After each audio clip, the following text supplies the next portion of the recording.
Dans un de ses messages, notre mère nous a dit « Ouvrez-vous,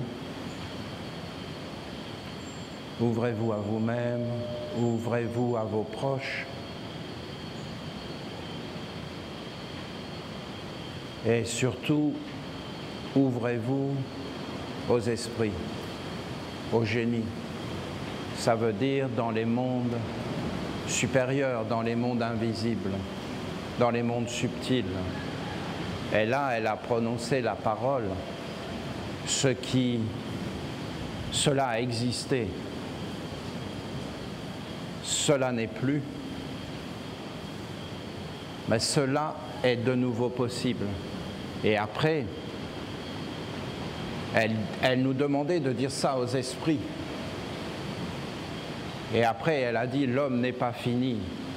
L'homme a encore des choses à dire. L'homme a encore des choses à faire. C'est très étonnant ce qu'elle disait, l'homme n'est pas encore fini. Et nous sommes comme au début de quelque chose. Et nous pouvons voir dans les atmosphères comme un poison. Mais ce n'est pas forcément un poison physique. C'est comme une intelligence qui veut détruire la pensée des hommes. Que l'homme soit un être de pensée libre, de penser dans les hauteurs, de penser dans la beauté, d'être un être de feu, d'être un être enthousiaste, rempli d'amour, de bonté. C'est comme une intelligence qui veut enfermer l'homme dans la peur. Si l'homme perd sa pensée, son discernement, sa clarté, sa stabilité, il perd le contrôle total de toute sa vie et il se retrouve en fin de compte comme un animal.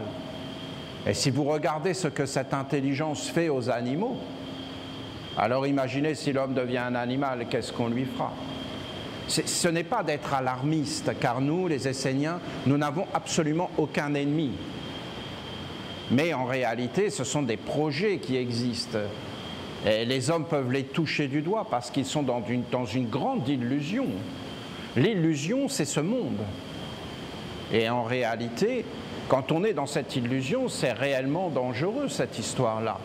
Parce que si je rentre dans mon cœur et que je regarde les choses, je ne vois pas d'ennemis. Je ne vois pas la nature. Je ne vois pas le cosmos qui est un ennemi. Je ne vois pas la nature qui se vengerait de l'homme. Et je ne vois pas l'homme fondamentalement mauvais. Si on regarde les humains, il y a de la bonté. Et je vous dis que la nature ne se venge pas. Et que toutes ces choses, ce sont les hommes qui les font. Pas forcément des hommes, mais des humains qui se sont associés à des croyances, à des principes auxquels ils croient. Et au bout d'un moment, eh bien, ces êtres mettent en pratique leurs choses et ça déraille. Soit ils le font volontairement, et c'est grave. Soit ils le font involontairement, et c'est grave. Parce que les conséquences sont dramatiques. Et que derrière toutes ces choses, il y a comme une intelligence qui veut nous enlever notre capacité de penser, à l'humanité tout entière. Hein. Et on peut le toucher du doigt et le voir. Et on peut voir que ça peut prendre des proportions. Parce que ces êtres, ils s'entraînent. Ils font des tests. Ils avancent un pas après l'autre vers des objectifs qui sont les leurs. Pour moi, l'homme n'est pas fini. Voilà ce que notre maman nous a demandé de dire au monde invisible. Éveillez-vous, l'homme n'est pas fini. Entendez, ô esprit, entendez. L'archange Raphaël n'a pas pu venir réellement. Il est venu se poser sur le sceau, vous comprenez? Il s'est posé. L'archange Raphaël, le grand dieu de l'air, confiné sur un sceau et n'ayant pas l'autorisation d'amener la bénédiction. La bénédiction de quoi? Mais du souffle, de la pensée libre, de la liberté. La liberté, ce n'est pas quelque chose qui vient de l'extérieur, jamais. La liberté, ce n'est pas quelque chose qu'on t'accorde, c'est un droit inné de l'existence. C'est la liberté de fleurir, c'est la liberté d'être soi, c'est la liberté d'être dans la bonté. Et en fin de compte, c'est quelque chose qui vient de l'intérieur, qui vient en fin de compte d'une éducation, d'un regard et d'une discipline en réalité. Et l'archange a dit, je suis venu sur le sceau, dans l'alliance, pour honorer l'alliance essénienne.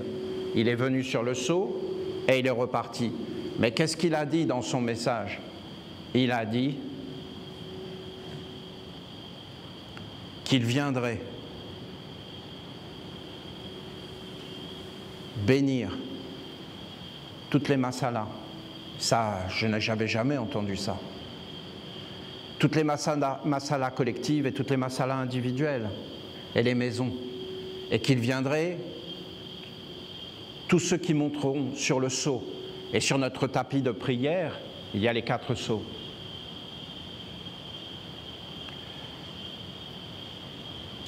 La première fois qu'on célébrait l'archange dans des rondes des archanges qui étaient les nôtres,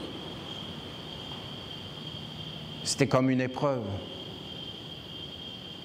Parce que moi, je ne savais pas si l'archange Raphaël allait venir. Et en vérité, je n'y arrivais pas. Et je n'arrivais pas à traverser une glu, une espèce de colle, de goudron, de matière impénétrable. Et ça m'était personnel, c'est-à-dire que voilà, il fallait traverser cette espèce de matière dans laquelle sont englués les humains, hein, pour arriver à ouvrir un passage pour que l'archange puisse descendre. Et je cherchais par tous les moyens à rentrer, à traverser. Vous avez qu'à regarder un papillon qui se trouve devant une vitre et qui cherche par tous les moyens à entrer, ben vous avez Olivier, qui se cognait comme ça, qui cherchait, qui ne savait pas comment faire, qui était complètement perdu et qui n'arrêtait pas de demander comment je peux faire. Et à un moment donné, j'ai compris que c'était l'intention et qu'il fallait être dans l'intention. Et je voudrais partager tout ça avec vous. Parce que vous voyez, ça fait des années qu'on a pratiqué cette discipline avec une grande honnêteté, avec une grande rigueur, avec une permanence. Parce qu'on a traversé cette glu. Et en fin de compte, ce goudron. Et l'archange est venu. C'était pas sur le sceau, c'était dans la pierre verte qu'il est venu. Et voilà. Mais aujourd'hui, ce secret qui nous a permis de traverser, c'était l'intention. C'était d'avoir une intention vraie, une intention. C'est l'intention qui compte. C'était ça le secret. Qu'il fallait être vrai dans son intention. Parce qu'aujourd'hui, je pense que nous sommes à un moment de transformation et d'élargissement. Et en fin de compte, c'est comme un passage où ce n'est plus un pasteur, un guide qui doit traverser, mais c'est la totalité. Et cette glu, elle est là. Et on doit maintenant la traverser tous individuellement avec une intention parfaite, claire. L'intention nous appartient. Le reste, ce n'est pas à nous. Mais notre intention est à nous. Et en fin de compte, c'est assez simple ce qu'a dit l'archange. Il a dit, montez sur le sceau. Montez sur le tapis de la prière. Vous n'en avez pas? Eh bien, dessinez-le sur une feuille de papier, montez dessus. Mais montez sur le sceau, que rien ne puisse vous arrêter. Et qu'en fin de compte, cette espèce d'intelligence, qui n'est pas réellement une intelligence, mais qui en est une, et qu'on doit respecter, et qui veut en fin de compte détruire la pensée de l'humanité, et elle a sûrement ses raisons, eh bien on doit lui montrer qu'en réalité, nous, notre intention est droite, et que nous voulons honorer l'archange Raphaël, et que maintenant il y a une ronde des archanges qu'on ne puisse plus arrêter, mais qui va grandir et grandir. Il faut que nous soyons déterminés, et il faut que vous m'écoutiez. Les archanges n'ont pas à subir, et les anges n'ont pas à subir ce que font les hommes. Mais nous devons honorer les archanges envers et contre tout, et quoi qu'il arrive, jusqu'à notre dernier souffle, nous honorerons les archanges, nous monterons sur les sceaux, nous les poserons sur la terre, et nous nous activerons. Car je vais vous dire un des grands secrets de la vie, parce qu'il n'y a pas qu'un seul monde, il n'y a pas que le monde physique. Il faut que maintenant vous ayez cette perception. C'est fondamental. Le corps, s'il n'est pas animé des mondes subtils, il tombe. C'est les mondes subtils qui nous animent, et notamment les pensées, les concepts. Et en réalité, dans la vie, il ne faut jamais être passif. Il ne faut jamais subir. Il faut être actif. Pas actif dans la réaction, ce n'est pas une réaction. Là, nous ne réagissons pas. Nous voulons maintenant nous augmenter. Nous voulons croître et multiplier. Nous voulons passer une étape. Nous voulons nous servir de ce qui se passe à l'heure actuelle dans l'humanité pour devenir plus forts, plus déterminés et pour aller encore plus de l'avant et nous multiplier. Et en fin de compte, honorer les archanges dans les masalas individuels et dans les masalas collectives, et honorer les archanges, monter sur le sceau et faire en fin de compte tout le travail de la ronde des archanges que nous faisions assembler, de commencer à le faire et d'être actifs et d'appeler l'archange la belle pensée, la grandeur, la royauté, pour dégager le ciel de toutes ces peurs, de toutes ces forces qui veulent venir et qui veulent empêcher les hommes de penser. Vous savez, dans la pensée, il y a un trésor, dans le cœur, il y a un trésor, et aussi plus profondément, dans le ventre, il y a un trésor plus grand que tout, plus grand que la tête et plus grand que le cœur. Dans le ventre, c'est plus grand. Il y a un trésor immense, une grandeur, une splendeur, un autre monde qu'aucune pensée, que même le cœur ne peut pas toucher. Le cœur peut toucher cette chose uniquement par l'adoration, l'entrée dans les mystères, le non-savoir, le grand silence, d'être dans le grand silence. Aucun mot ne peut décrire cette intelligence qui est cachée derrière les mondes. Et après, dans le monde du cœur et de la tête, il ne faut pas être passif. Il faut être animé de l'intérieur par cette force et la rayonner, et la faire grandir, et être un activateur. Il faut soutenir les archanges. Il faut leur montrer la permanence, que nous ne lâcherons pas la corde, et que ce n'est pas parce que nous ne pouvons plus nous réunir dans le monde des hommes que nous ne pouvons pas nous réunir justement d'une façon encore plus grande et de nous ouvrir d'une façon encore plus grande. Imaginez qu'il n'y ait pas le monde des hommes, et ça me plaît. Imaginez, il n'y a pas la technologie du monde des hommes. On ne peut pas me filmer, on ne peut pas m'enregistrer. Alors comment on ferait? Bien, c'est très simple. vous auriez des êtres qui viendraient, qui étudieraient, qui se formeraient pour ensuite aller voir les autres et leur enseigner, leur dire les choses qu'ils ont compris, qu'ils ont vécues et leur transmettre. Et cette chose est vraiment belle et on devrait penser de cette façon. Parce que ce monde des hommes, avec sa technologie, à la fin, il nous rend faibles et il finit par nous emmener toujours dans des prisons. Et là, on en a la preuve. Car en réalité, c'est un pur produit du monde des hommes, ce que nous vivons là. Et même, c'est un avant-goût du futur. Et je peux vous dire que ça en ouvre des portes. Et qu'il y en a qui ont des intérêts dans toutes ces choses-là. Et que l'humanité ne sera plus pareille parce qu'elle a vécu quelque chose où elle l'accepte en réalité, sans rien dire, sans chercher qui a fait ça. Et qu'on va encore nous raconter n'importe quoi. Et que personne ne dit rien. Je ne dis pas qu'il y a quelque chose à dire, je dis qu'il y a des décisions à prendre et une vision du monde autre.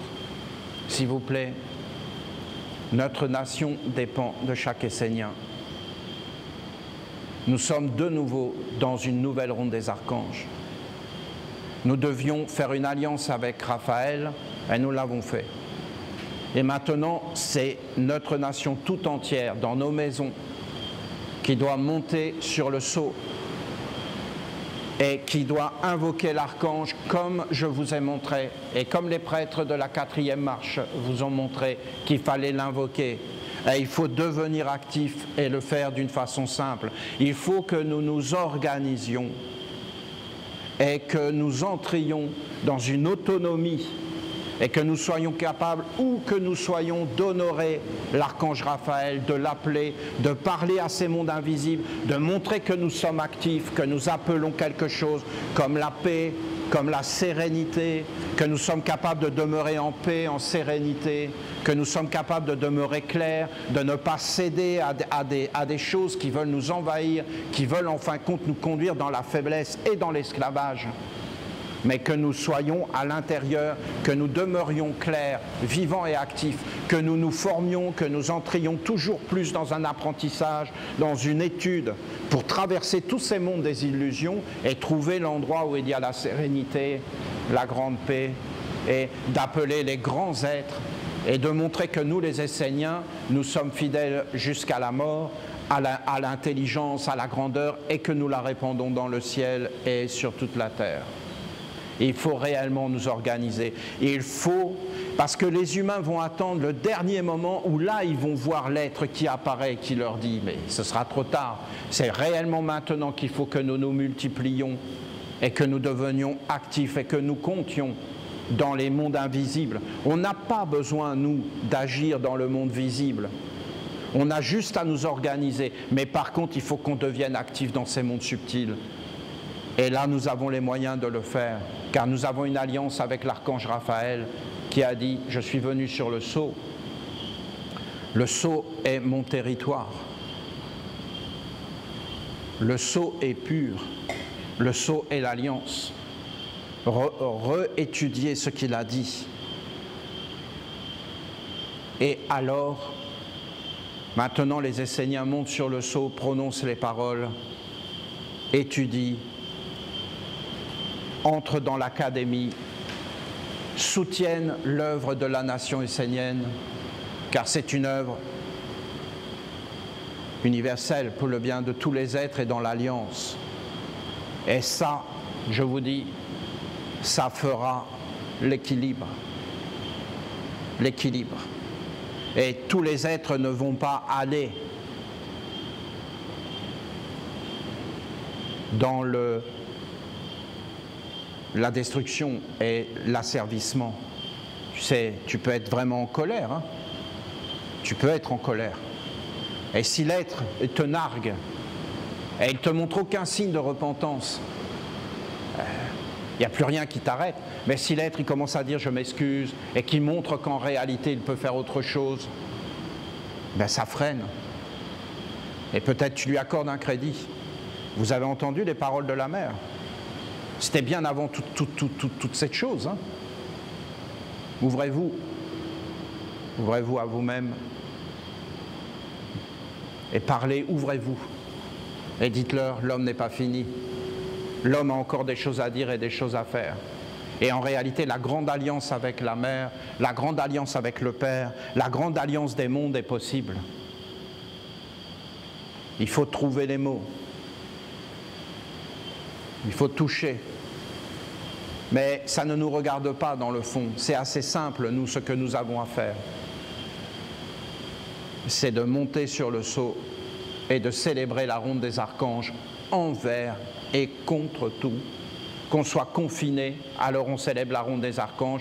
Nous célébrerons la ronde des archanges tout le temps. C'est cette histoire qu'aimait raconter le maître Abraham Mikhaël à Ivanov, que Salomon avait été condamné à aller en enfer parce qu'il avait eu trop de femmes. Vous pensez bien que le maître à Ivanov était un peu jaloux de Salomon. Et qu'en réalité, alors, ben oui, il parlait tout le temps de ça. Hein.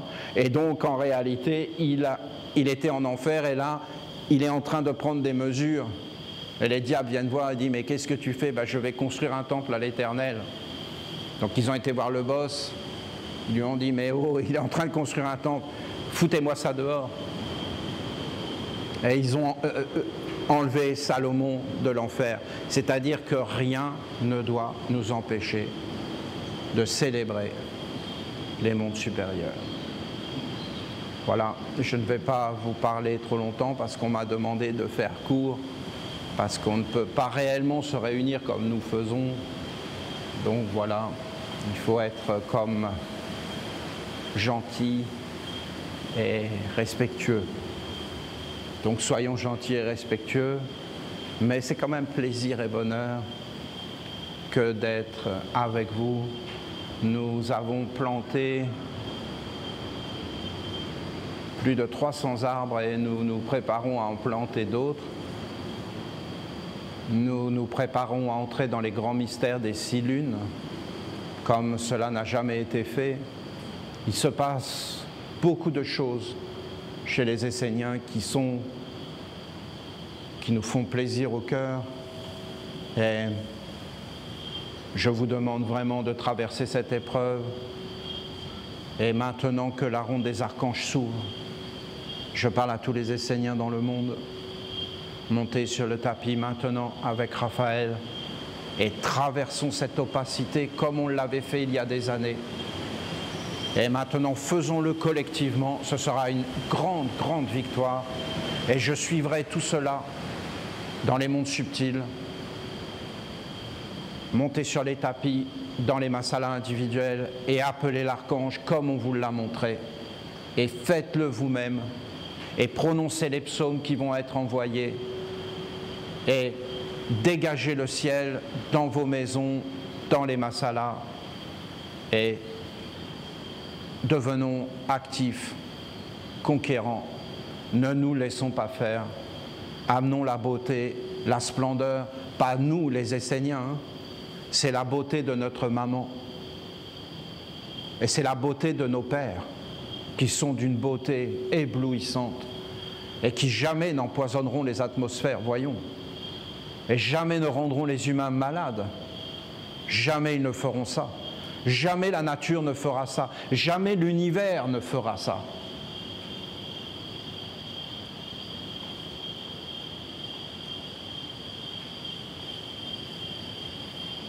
Voilà, je respecte. Hein. Je vous ai dit que quelques mots. Je suis plein de respect.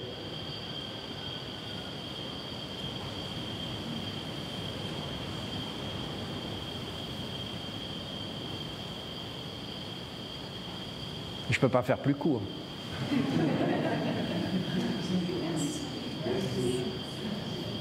Merci, merci.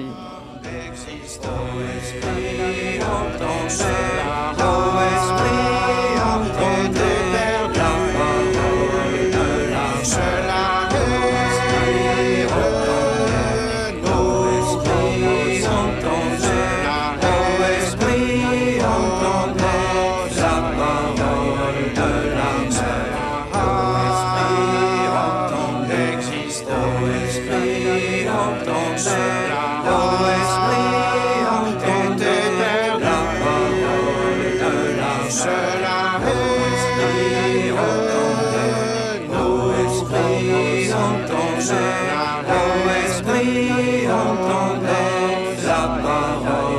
la